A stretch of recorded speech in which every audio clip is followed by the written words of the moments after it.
বন্ধুরা, এই যে কচু শাক নিলাম, এই কচু শাকটা সিদ্ধ করে নেব। এই যে জল নিয়েছি, এই জলের মধ্যে এই কচু শাকগুলো একটু ঢেকে রাখবো। এটা একটু ঢেকে রাখবো,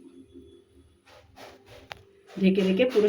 দেখো বন্ধুরা, এই যে কচু শাক এই সিদ্ধ হয়ে এসছে, আর একটু সিদ্ধ করবো, তারপরে জল ফেলে দিয়ে রান্নায় আসবো। আর বুঝেছ, এটা সিদ্ধ হচ্ছে, এই কচুর থেকেই আবার জল বেরিয়েছে, অল্প জল দিয়েছি, কচুর থেকেও জল বেরিয়েছে। এবারে আমি এটা নামিয়ে নেব।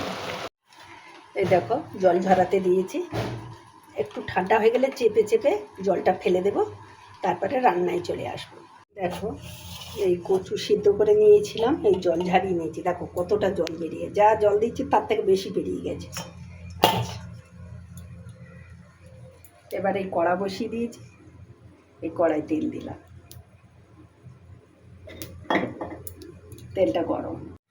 দেখো বন্ধুরা, তেল গরম হয়ে গেছে। এবারে আমি লঙ্কা, শুকনো লঙ্কা কটা দিয়ে দিলাম, একটু কালো জিরে দিয়ে দিলাম,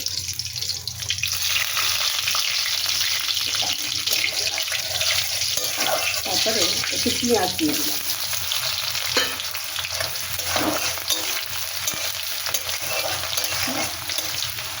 এবারে এর মধ্যে লবণ দিয়ে দিলাম, পরিমাণ মতো লবণ দিয়ে দিলাম, একটু হলুদ দিয়ে দিলাম। এইবারে এই যে চিংড়িটা ফ্রিজে রেখেছিলাম, এতে করে দিয়ে দিলাম।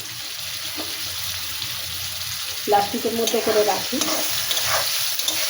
তেলের প্যাকেটে করে, এটা ভাজতে থাকি।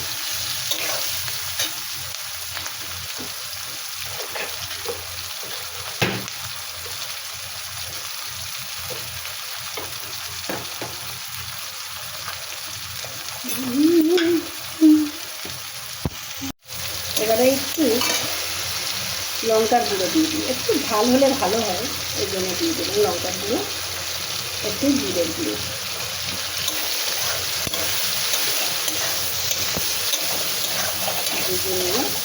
এবারে দিয়ে দিলাম এই কচুগুলো, যেগুলো সিদ্ধ করেছিলাম। এবারে ভালো করে নেড়ে চেড়ে, দেখো এই কচু ভাজা, দেখো ভাজা হচ্ছে। এবারে এর মধ্যে আমি একটু চিনি দিয়ে দেবো, এই চিনি দিয়ে দিলাম।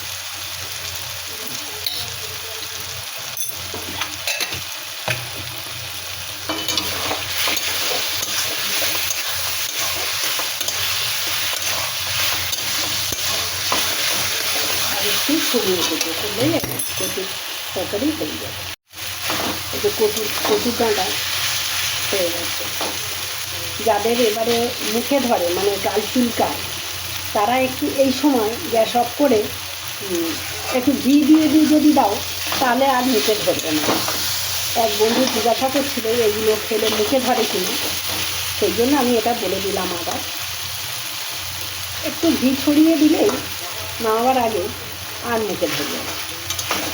যাই হোক, আমার এই কচুর ঘন্ট হয়ে গেছে, এবারে আমি নামিয়ে নেব। গ্যাস অফ করে দিলাম।